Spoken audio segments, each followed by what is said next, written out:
रूस के दागिस्तान क्षेत्र में लगातार हो रही भारी बारिश और बाढ़ जैसे हालात को देखते हुए इमरजेंसी लागू कर दी गई है। वहीं कई इलाकों में बड़े पैमाने पर बिजली आपूर्ति पूरी तरह बाधित हो गई है।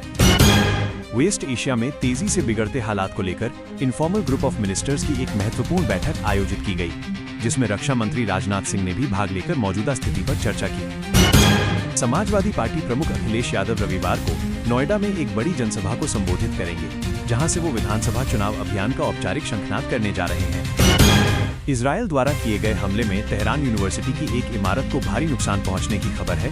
वहीं इस हमले से जुड़ा वीडियो सोशल मीडिया पर तेजी से वायरल हो रहा है। वेस्ट एशिया में जारी तनाव के बीच सऊदी अरब के क्राउन प्रिंस और प्रधानमंत्री नरेंद्र मोदी के बीच फोन पर विस्तार से बातचीत हुई, जिसमें क्षेत्रीय हालात पर चर्चा की गई।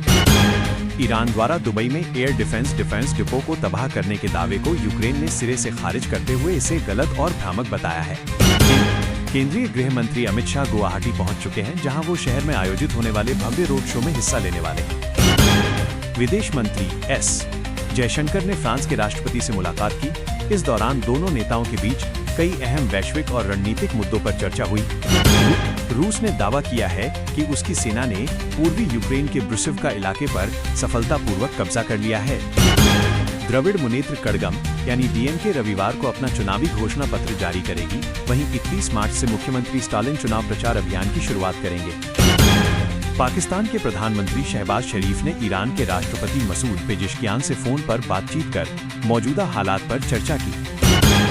पश्चिम बंगाल के बीरभूम जिले में एक चुनावी रैली के दौरान अभिषेक बनर्जी के मंच पर अचानक आग लग गई, जिससे वहां अफरा तफरी मच गई। शहबाज शरीफ और ईरान के राष्ट्रपति के बीच फोन पर हुई बातचीत में क्षेत्रीय तनाव और आपसी सहयोग पर चर्चा हुई। ईरान के राष्ट्रपति ने चेतावनी देते हुए कहा है कि अगर उनके देश के इंफ्रास्ट्रक्चर और आर्थिक केंद्रों को निशाना बनाया गया तो कड़ा जवाब दिया जाएगा।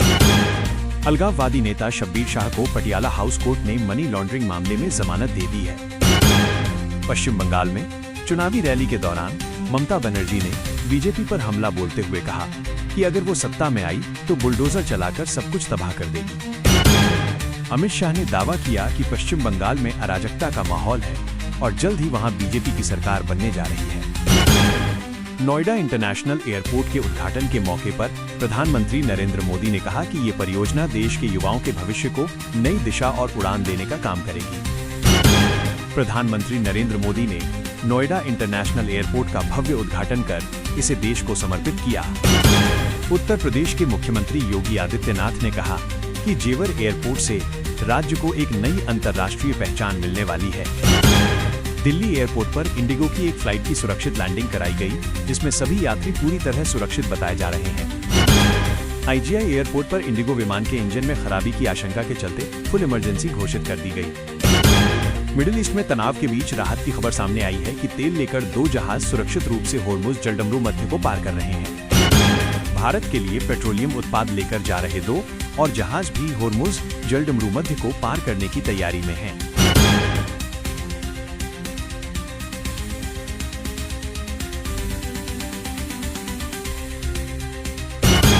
मुंबई में अपहरण और लूट के गंभीर आरोपों में 2 पुलिस कांस्टेबलों को गिरफ्तार किया गया है। दिल्ली के सम्राट होटल स्थित एक क्लब में फॉल सीलिंग गिरने से 3 लोग घायल हो गए। काठमांडू में गिरफ्तारी के बाद नेपाल के पूर्व प्रधानमंत्री केपी शर्मा ओली को मेडिकल जांच के लिए अस्पताल ले जाया गया। आप देख रहे हैं टॉप खबर, जो तेज खबरों के लिए जानी जाती है। देखते रहिए टॉप खबर।